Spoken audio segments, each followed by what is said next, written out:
Mateo capítulo 2 y solamente vamos a considerar 4 versículos, vamos a examinarlos de acuerdo a lo que está escrito, que en primer lugar la Biblia se interpreta tal y como está, literalmente. Amén. Solamente hay una interpretación. Solamente hay una interpretación.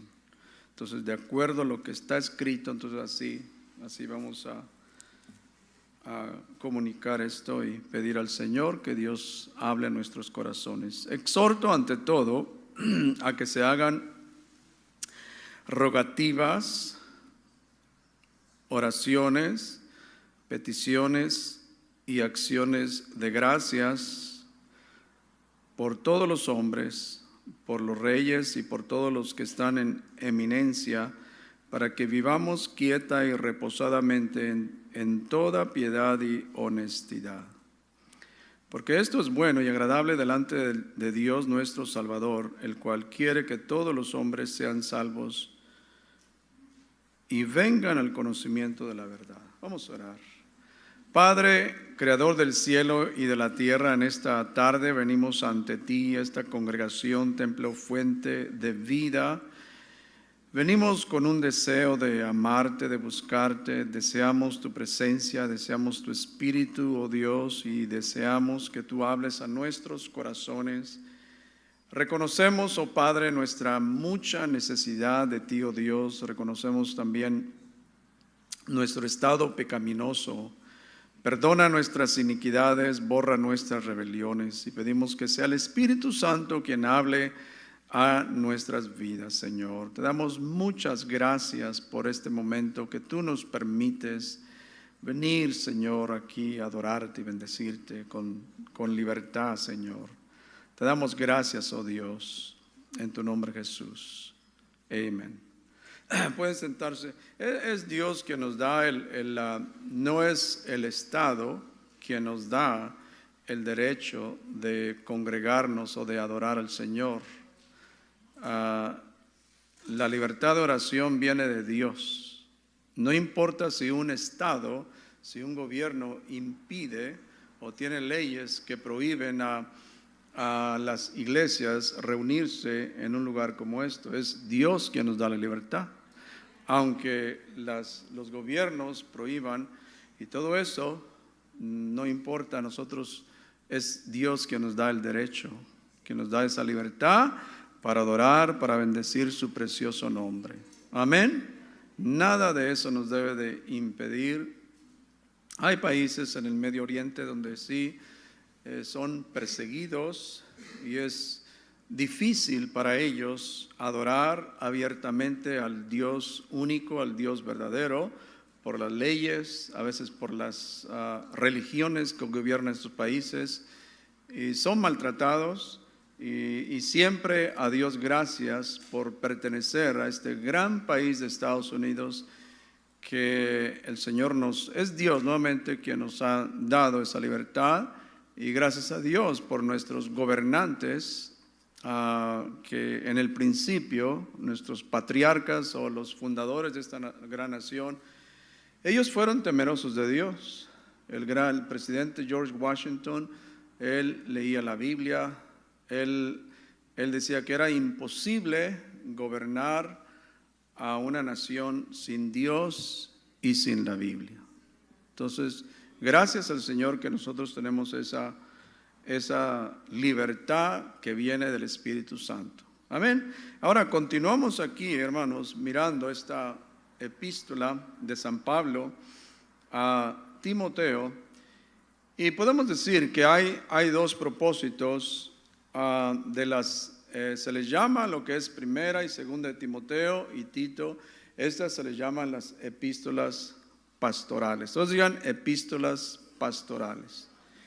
Y el primer propósito, creo yo, que de las epístolas pastorales es para que la iglesia, las iglesias locales puedan conocer o tener un fundamento y que las iglesias tengan dirección. El fundamento ya ha sido puesto, hermanos. El fundamento es nuestro Señor Jesucristo. La iglesia del Señor está fundada sobre Cristo, sobre los profetas y sobre sus apóstoles. Y la iglesia del Señor es dirigida por Cristo mismo, por el Espíritu Santo y por la palabra de Dios. Amén. Entonces, ese es el primer propósito. El segundo propósito, hermanos, que de las epístolas pastorales es para que los ministros del Señor, los pastores, conozcan primeramente cuáles son los requisitos para ser pastor y cuál es el propósito de su llamado. Porque hay un propósito, hermanos. No podemos nomás poner a alguien detrás de un púlpito nomás porque tiene una bonita voz, porque grita y todo, y porque sabe persuadir, porque es un buen motivador. No. Tiene que conocer la palabra de Dios. Es por eso que el gran predicador Charles Spurgeon, él decía, la predicación no es para niños. La predicación no es para cualquiera que nomás... No es para niños. Amén. Entonces, como hemos dicho nosotros en el pasado, que una de las razones, el por qué hay mucho, y digo mucho desorden dentro de las iglesias cristianas hoy en día, yo miro que hay dos razones.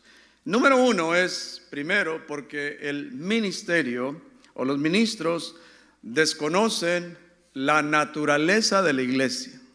Amén. Desconocen la naturaleza de la iglesia. ¿Qué es una iglesia? ¿Y cómo la podemos definir? ¿O cómo se define de acuerdo a la palabra de Dios? ¿Quién es la cabeza de la iglesia? ¿Cuál es su misión? ¿Y cómo los cristianos deben vivir en este mundo? Son puntos esenciales que todo ministro del Señor debe conocer acerca de la naturaleza de la iglesia. Y número dos es la razón o el desorden de hoy en día es que muchos ministros del Señor desconocen su propósito, o sea, el propósito del ministerio. Y como mencioné, algunos creen que simplemente nomás es porque tienes una voz, porque sabes gritar, tienes carisma, eres un motivador y ya eres apto para el ministerio. No, de acuerdo a la Biblia es mucho más que eso. Amén. Entonces, todo aquel que desea empezar una obra, y invitamos a aquellos jóvenes que le entren a esto, que se animen, que empiecen una obra, la obra del Señor, hermanos. Pero todo aquel joven que desea, es un buen deseo para empezar una obra, es que todo aquel joven ministro tiene que tener una buena comprensión de las epístolas pastorales. Y si no tiene una buena comprensión de las epístolas pastorales, es mejor que se dedique a hacer otra cosa. Honestamente, mejor dedícase a hacer otra cosa, menos el ministerio. En todo este tiempo, hermanos, que yo he estado en el ministerio cristiano desde el año 1985, por su gracia y por su misericordia, que empezamos en el diaconado, hemos visto, a través de estos años, hemos visto a muchos hombres que estuvieron hombres ministros que estuvieron en la iglesia, y muchos de ellos hicieron gran daño a la iglesia. Los hemos visto, hermanos.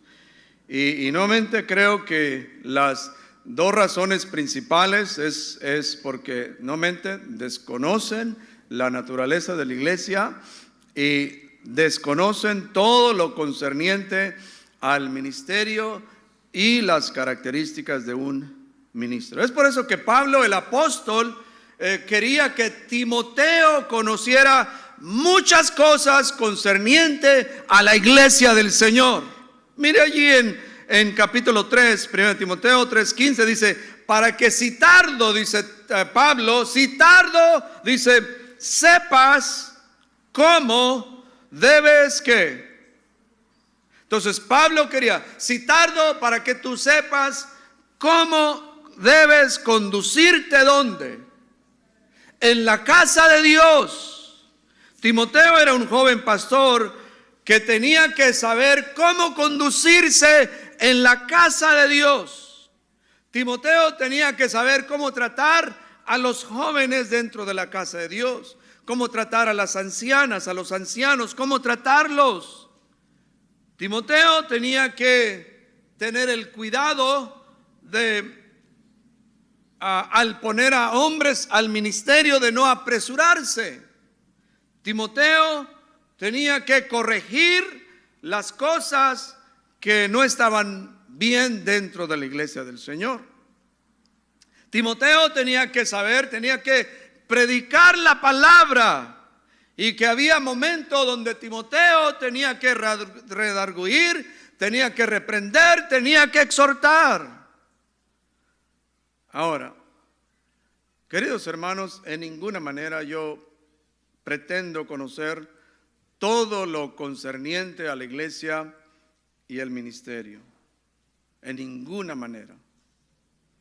Pero cuando miramos a través de las redes sociales, a través de la YouTube, Facebook, cuando miramos nosotros las locuras de ministros de las iglesias, lo primero que me viene a la mente es: estos ministros nunca han leído las cartas pastorales. Es lo primero que me viene a la mente.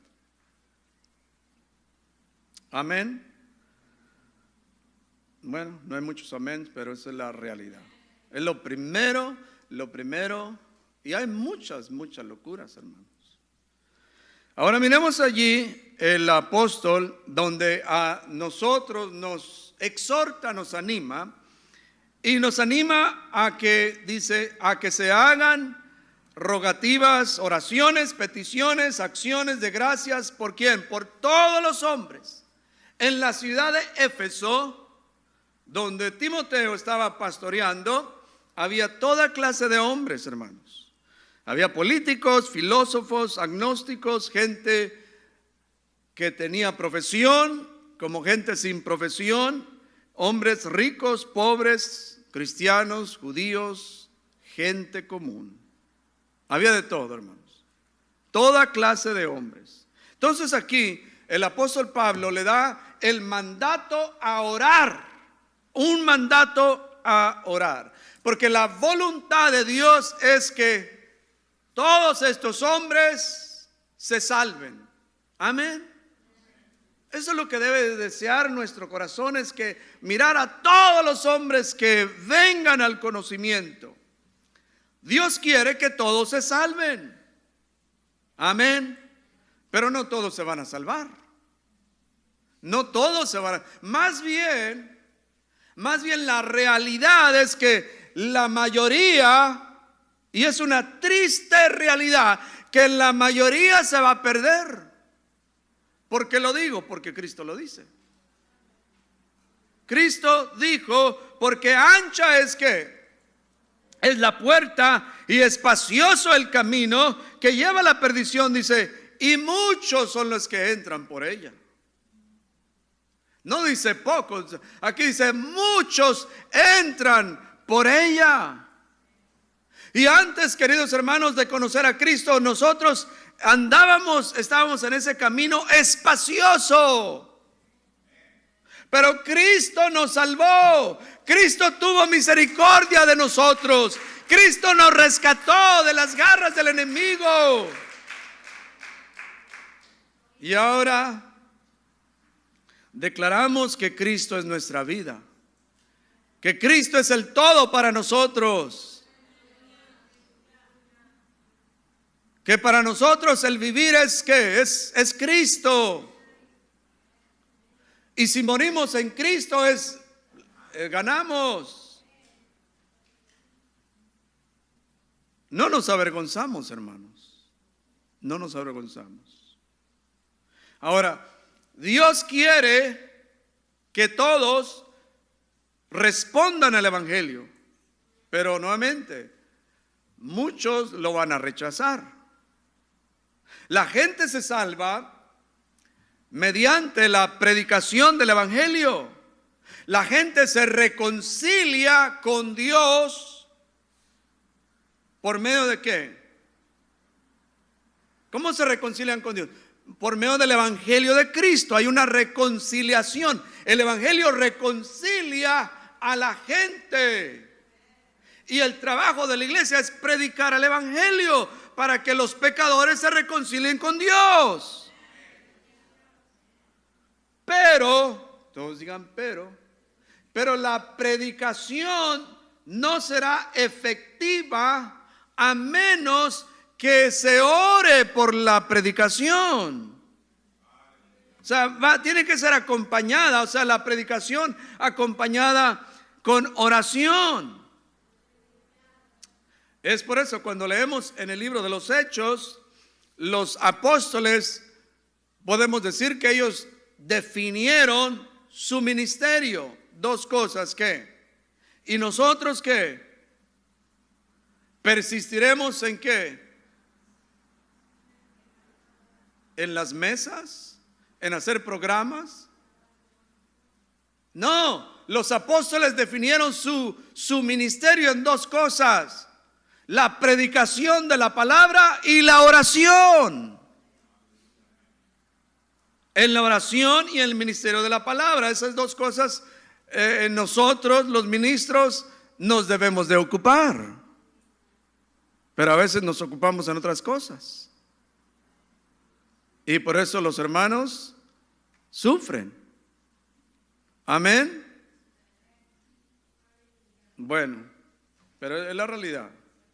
Entonces la oración y la predicación van de mano a mano. Amén. La predicación y la oración. Y el apóstol en varias ocasiones pedía a las iglesias: oren por mí. Oren por la predicación para que sea más efectiva. Segunda de Tesalonicenses capítulo 3 verso 1 dice: por lo demás, dice, hermanos, dice, orar por nosotros. ¿Para qué? Para que nadie nos persiga. Para que todo el mundo nos sonríe. Para que, orar por nosotros, ¿para qué? Para que la palabra del Señor corra y sea glorificada. Pablo decía: si van a orar por mí, oren para que la palabra de Dios sea glorificada, corra y sea glorificada. Y luego en Efesios también nos invita, dice: orando en todo tiempo, con toda oración y súplica en el Espíritu, y velando con ello, con perseverancia y súplica por todos los santos. Y lo dice: y por mí.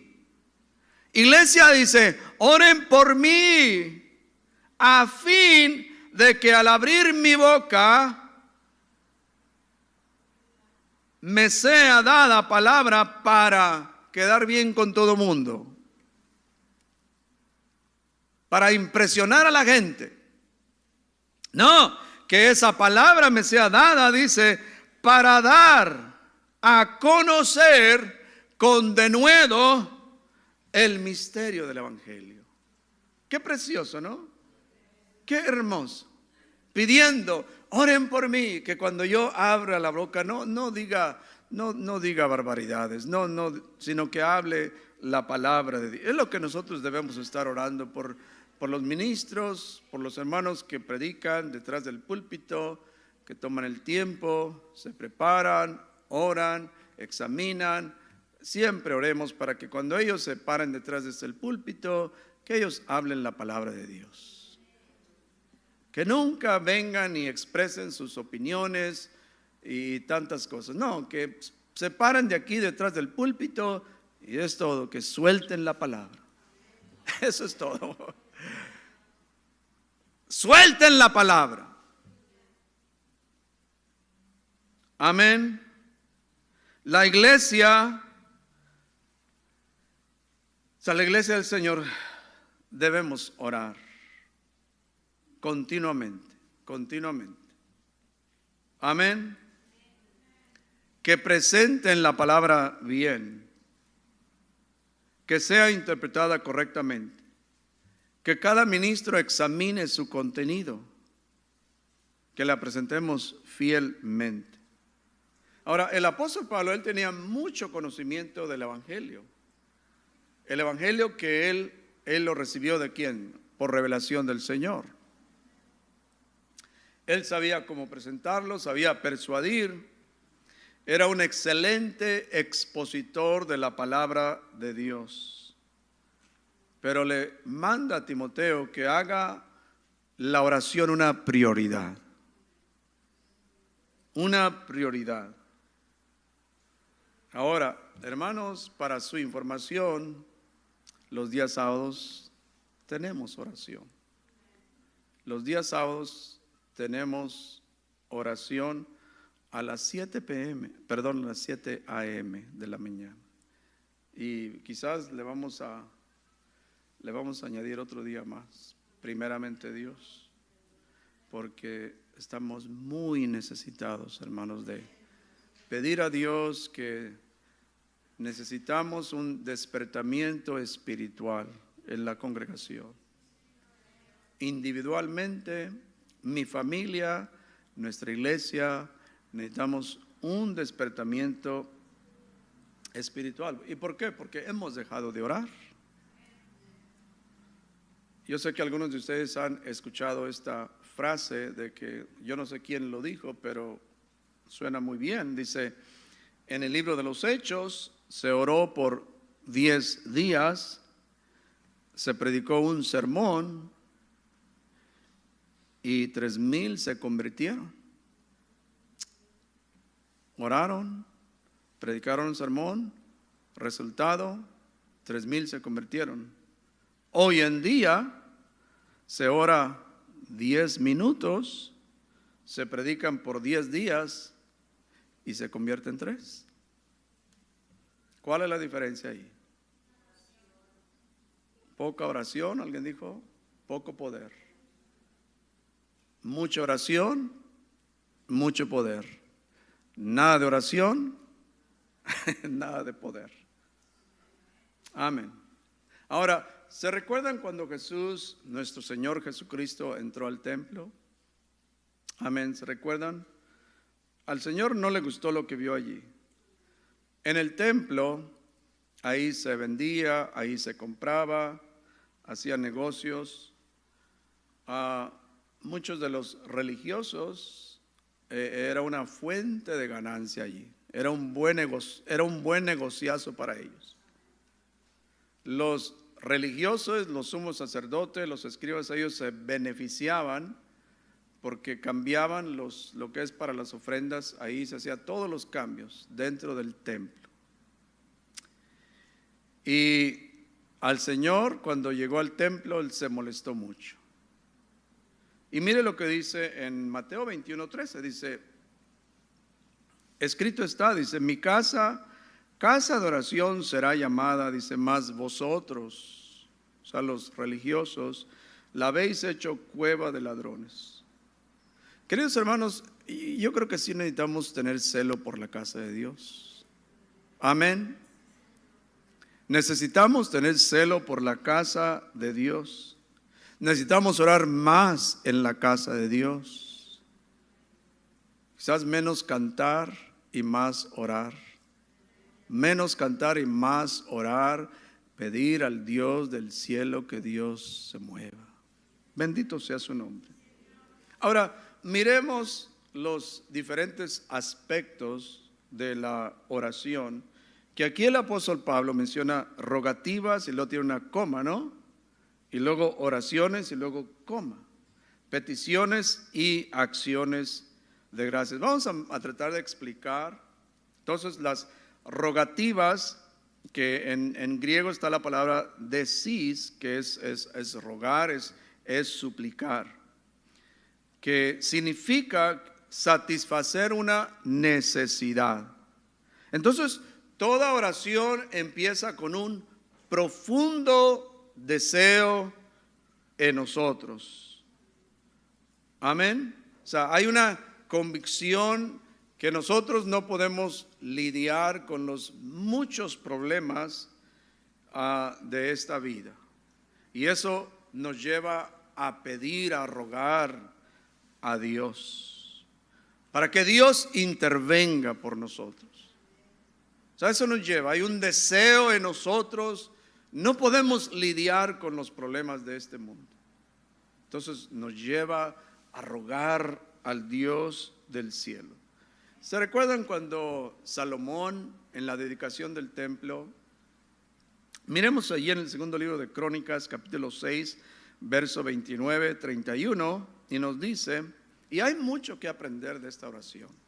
Como hemos dicho, si nosotros queremos mejorar nuestra oración, porque no podemos quedarnos en primaria. Ayúdame, Señor. Ayúdame, Señor. Dame un trabajo.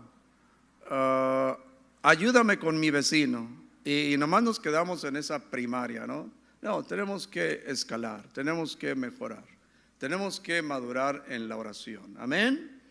Entonces, uno puede aprender mucho. Entonces, aquí el segundo libro de Crónicas, capítulo 6, verso 29, dice, Salomón aquí nos dice, toda oración y todo ruego que hiciere cualquier hombre o todo tu pueblo Israel, cualquiera que conociere su llaga y su dolor en su corazón.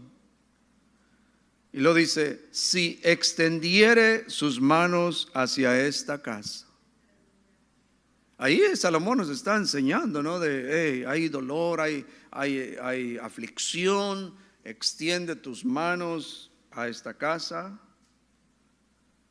Entonces, él sabía que parte de lo que los llevaba a la casa de Dios era la aflicción, el dolor en el corazón. ¿Y no cree usted que muchas de las veces eso nos lleva a la casa de Dios, nuestras aflicciones, nuestro dolor, la angustia que estamos pasando?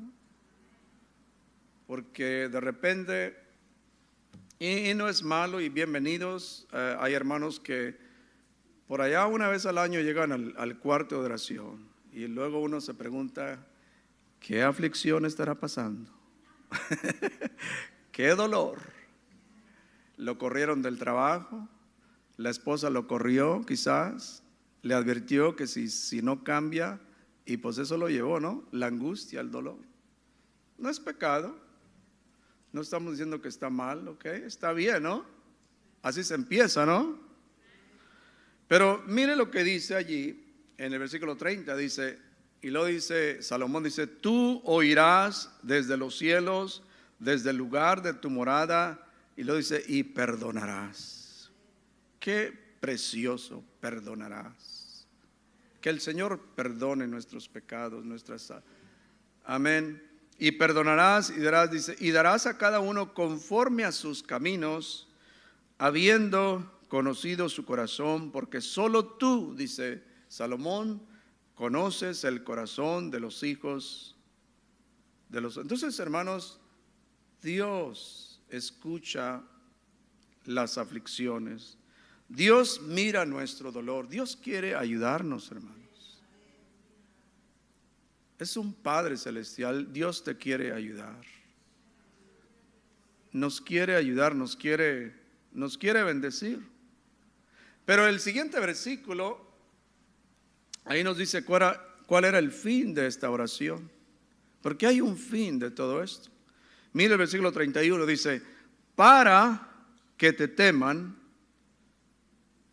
Ese es el fin, ¿no? Para que te teman, no es para que se sientan bien, sino para que te teman y anden en sus caminos todos los días que vivieren sobre la faz de la tierra que tú diste a nuestros padres. Entonces, este debe ser el fin cuando rogamos a Dios, no solamente para que quite nuestro dolor, nuestra aflicción, sino que el fin debe ser para andar en sus caminos, para andar en obediencia, para que tengamos el temor de Dios.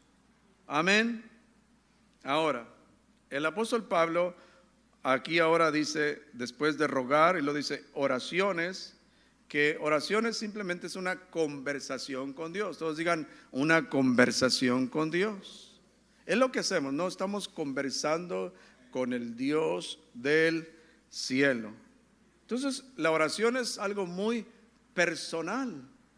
Estamos hablando lo que hay en nuestro corazón, que debe ser algo espontáneo, que debe ser algo continuo, amén, algo específico. Y yo entiendo que a veces nosotros nos gusta impresionar.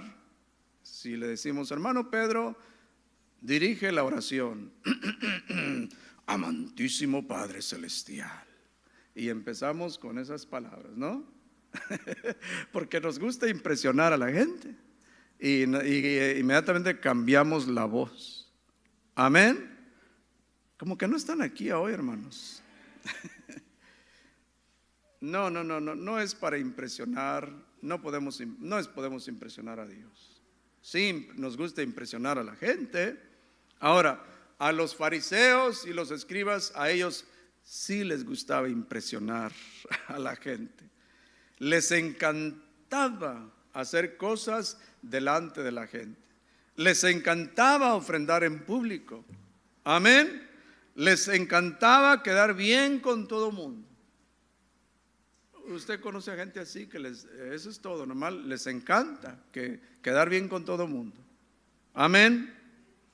Miremos allí lo que Jesús les dice, porque Jesús conocía los corazones de ellos. Mire lo que en Mateo 23, y todos conocemos aquí Mateo 23, aquí este capítulo de Mateo contiene 7 ayes. Cuando usted mire un ay de usted, ay de mí. Si usted mira un ay en la Biblia, ay papá ayúdame. O sea, es una advertencia. Cuando la Biblia menciona un ay, es cuidado. Entonces aquí en este capítulo 23 hay 7 ayes. ¿Contra quién? Contra los escribas y los fariseos. Pero miremos solamente uno. El versículo 14 dice, ay de vosotros escribas y fariseos. Y específicamente se dirige a ellos, a los religiosos. Se dirige a ellos. El Señor no le tenía miedo a nadie, hermanos. El Señor no le tenía miedo a nadie. Fariseos, y les dice hipócritas, porque devoráis las casas de las viudas y como pretexto hacéis largas oraciones. Entonces sus oraciones contenían mucho palabrerío, hermanos, pero muy poca, no había sinceridad. Ellos nunca se quebrantaban delante de Dios. Ellos nunca se humillaban delante de su presencia. Sus largas oraciones aburrían. Y como alguien dicho, ¿por qué no hacían largas oraciones con los viudos?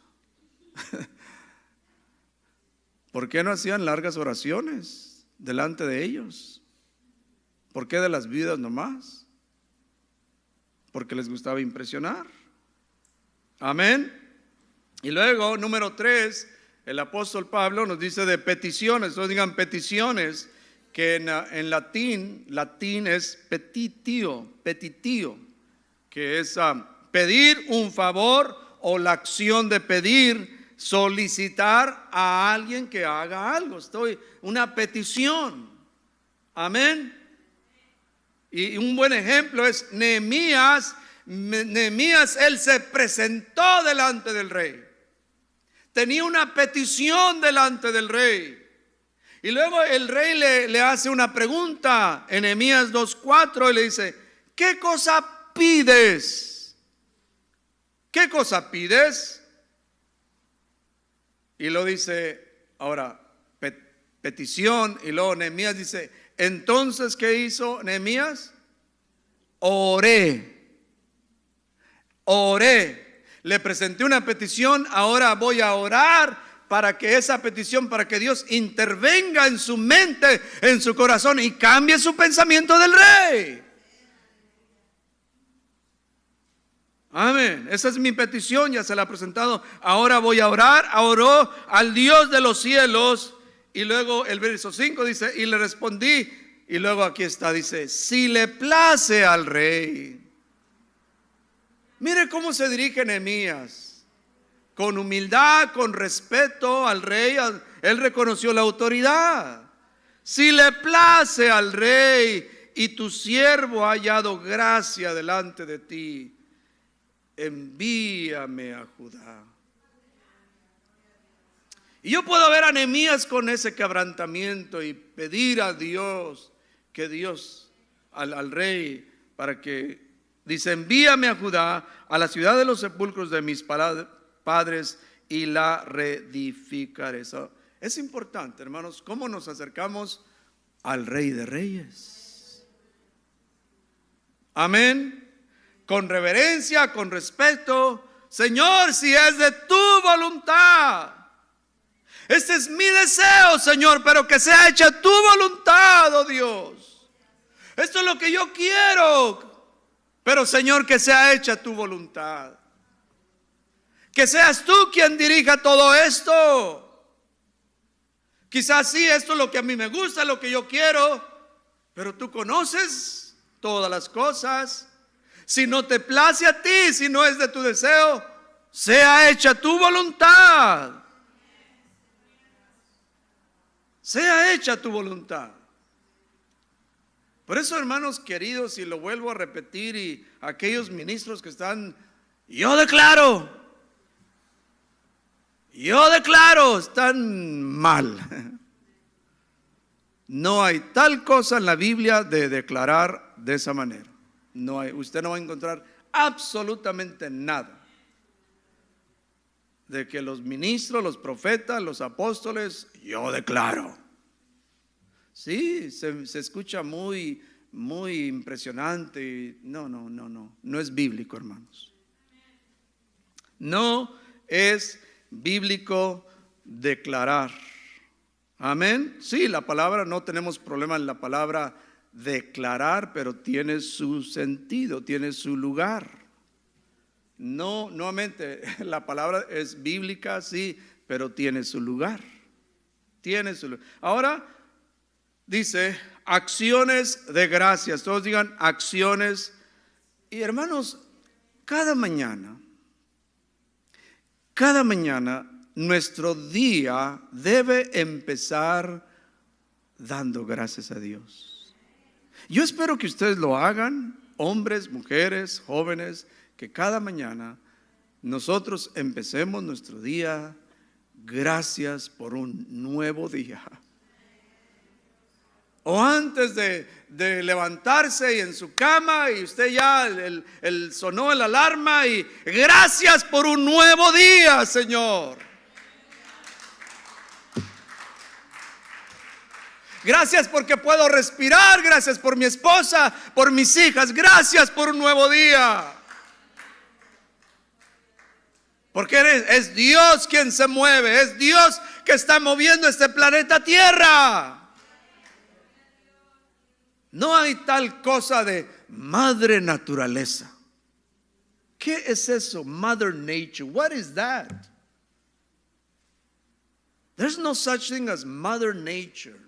No, es Dios, el Dios de la naturaleza, el Dios de la naturaleza, el Dios, este es su planeta, su tierra, este es su mundo.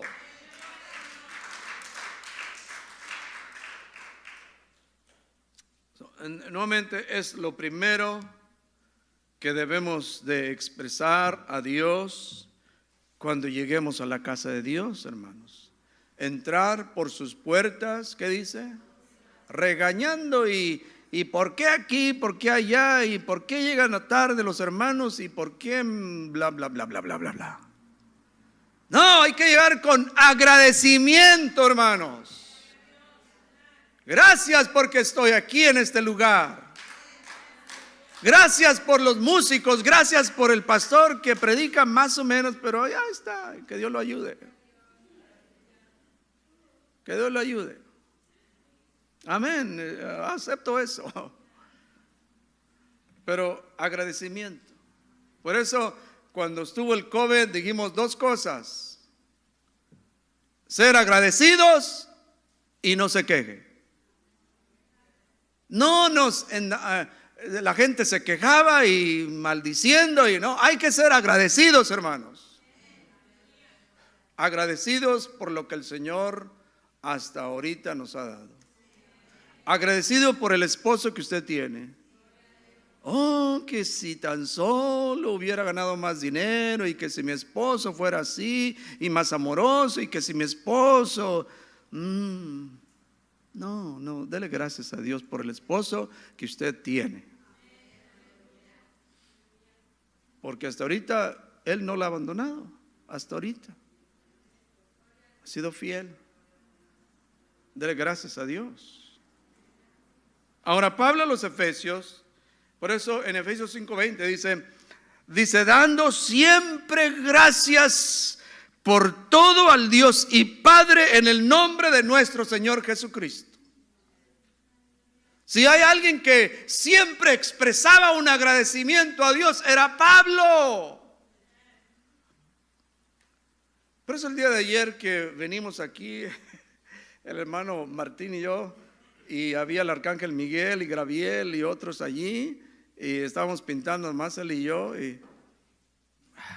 y de repente como que llegó ese pensamiento, y ¿dónde están los otros valientes?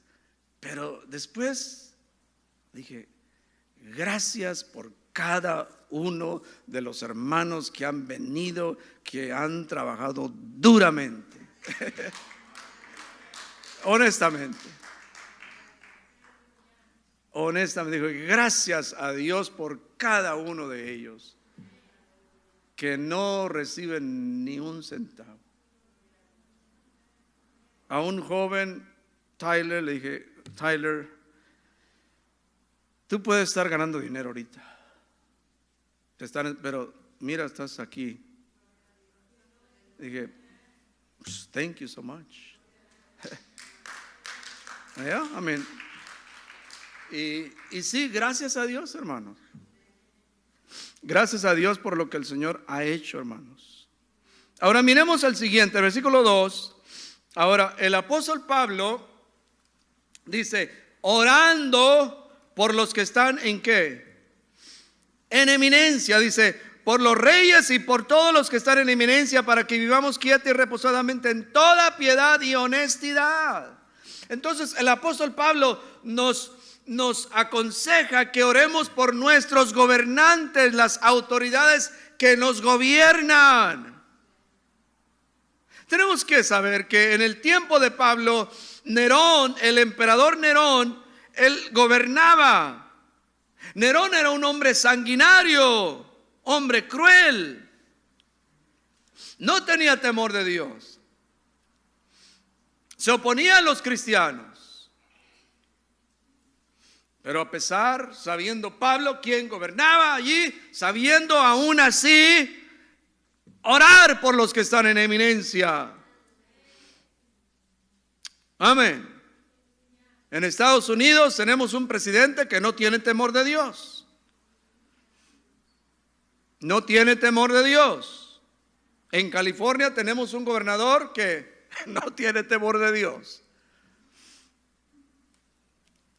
E inmediatamente pues orar por él. Orar por nuestro presidente, orar por nuestro gobernador. Amén. Eso nos manda su palabra.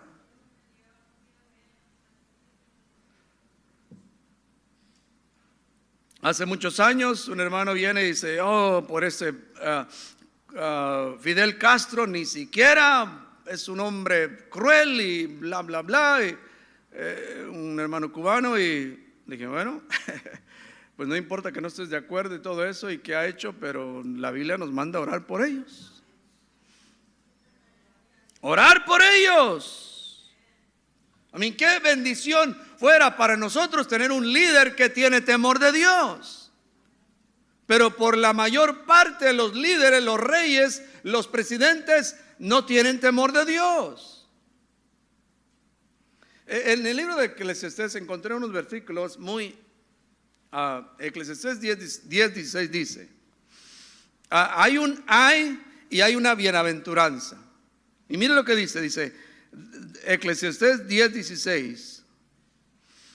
Dice: ay de ti, tierra, cuando tu rey es muchacho y tus príncipes banquetean de mañana.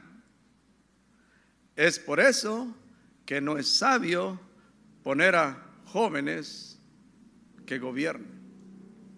Es un ay aquí, ¿no? Ay de ti. Se embriagan, banquetean en la mañana. Y luego el versículo 17, hay ahora una bienaventuranza. Dice: bienaventurada tú, tierra, cuando tu rey es hijo de nobles y tus príncipes comen a su hora, para reponer sus fuerzas y no para beber. Gente que piensa bien, hombres que piensan y que están allí para gobernar por el bienestar del pueblo. Están sirviendo al pueblo, saben su función como líderes, conocen perfectamente para qué han sido puestos como reyes. Ahora, el apóstol Pablo nuevamente aquí nos manda para que oremos por ellos. Amén.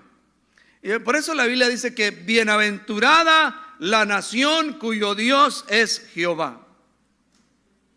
Es por eso, queridos hermanos, cuando un rey, un presidente abiertamente o públicamente declara al Dios de la Biblia, esa nación será bendecida. Yo, como residente o ciudadano, dormiría tranquilo, si puedo decir así, si un presidente declara abiertamente el Dios de la Biblia. Amén. Reconocen, cuando un presidente reconoce la soberanía de Dios, no se avergüenzan a invocar al Dios de la Biblia. Dios bendiga a esa nación. La dirección que lleva este país a todos nos debe de preocupar. El futuro de nuestra próxima generación nos debe de preocupar. Amén. En Estados Unidos hay más de 5,300 universidades y colegios. Y la mayoría de los profesores que actualmente están supuestamente educando a nuestros jóvenes, la mayoría los están adoctrinando. Es la realidad. Es la realidad. Si hoy en este tiempo miramos cambios alarmantes, espérese en 10 años. Porque estos muchachos que están bajo la supuesta enseñanza de estos profesores, en 10 años estarán dirigiendo esta nación con esos adoctrinamientos. ¿Para dónde vamos, hermanos? Amén. Ahora, pero no esperemos que las cosas cambien en este país. Nosotros, la iglesia, tenemos que cambiar. Amén. Nosotros, la iglesia, las iglesias locales, tenemos que cambiar. Tenemos que empezar a buscar a Dios, al Dios de la Biblia. Tenemos que empezar a interceder, clamar, pedir a Dios misericordia. Tenemos que empezar a vivir el evangelio, predicar el evangelio en la familia, en nuestras comunidades. Amén. Porque todo empieza, avivamiento, todo empieza ahí en individualmente, impacta a la familia. Las familias están avivadas, la iglesia está avivada. Amén. La iglesia está muerta, ¿por qué? Porque a veces nosotros estamos muertos. Imagínense, las iglesias están avivadas a nivel nacional. Wow. Dios, ayúdanos, Señor.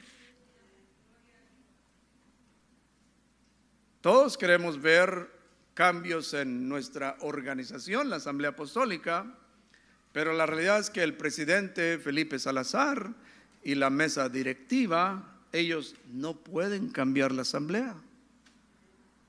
No. Todos los pastores, cuando hay elecciones y ahora sí vamos a ver cambios. Y ahora sí vamos a mirar cambios. No. La asamblea apostólica cambiará cuando las iglesias locales cambiemos. Cada iglesia local, cuando las iglesias locales empecemos a predicar la sana doctrina, empecemos a predicar la Biblia, empecemos a vivir el evangelio, nos empezamos a sujetar a Cristo, ¿qué pasa con la organización? Amén. Entonces no esperemos que ellos, el gran plan, el gran bla bla bla, este método nos va a llevar. No, es las iglesias locales tenemos que empezar a cambiar. Entonces, como iglesia es nuestro deber orar por los que están en eminencia. ¿Cuál es el propósito del gobierno? ¿Para qué Dios instituyó el gobierno? Número 1, ¿para qué? Para establecer orden. 2, para promover la justicia. Y 3, para castigar la maldad. Así es. Son los únicos 3 propósitos. Por eso debemos orar al Señor continuamente por nuestros gobernantes, los alcaldes, por nuestros policías, que ellos están en las noches trabajando duramente para mantener la paz de esta ciudad. Por nuestros jóvenes que están en el servicio militar, orar por ellos. Gracias a Dios por ellos. Orar por los jueces, orar por el concilio, orar por los superintendentes de escuelas, las escuelas públicas. Amén. Entonces, orar por siempre, queridos hermanos, debemos estar orando por ellos. Dios va a hacer un cambio cuando la iglesia, y terminamos ya casi. Versículo dice, ¿para qué? Para que vivamos quieta y reposadamente en toda piedad y ¿qué? Y honestidad. Todo ser humano quiere vivir en un país donde hay paz, tranquilo. Cuando el crimen y la violencia aumentan en los pueblos, por eso miramos, la gente empieza a huir. Éxodo. Dejan sus propiedades, dejan todo lo que por años les ha costado, pero la violencia y el crimen está aumentando y se llevan a su familia. Esa es la realidad. Pero no tenemos que ir muy lejos. En San Francisco, por ejemplo, la gente está abandonando, muchos de ellos, porque los homeless están controlando. Están tomando control y la gente. Proverbios 28 dice, cuando los justos se alegran, grande es la gloria. Amén. Mas cuando se levantan los impíos, tiene que esconderse los hombres. Amén. Entonces la voluntad de Dios es que todos se salven, porque esto es bueno y agradable delante de Dios nuestro Salvador, el cual quiere que todos los hombres sean salvos y vengan al conocimiento de la verdad. Ningún hombre nace con el conocimiento de la verdad. Tenemos que conocer la verdad. Nacemos con una simiente pecaminosa y Dios quiere que todos vengan al conocimiento de la verdad.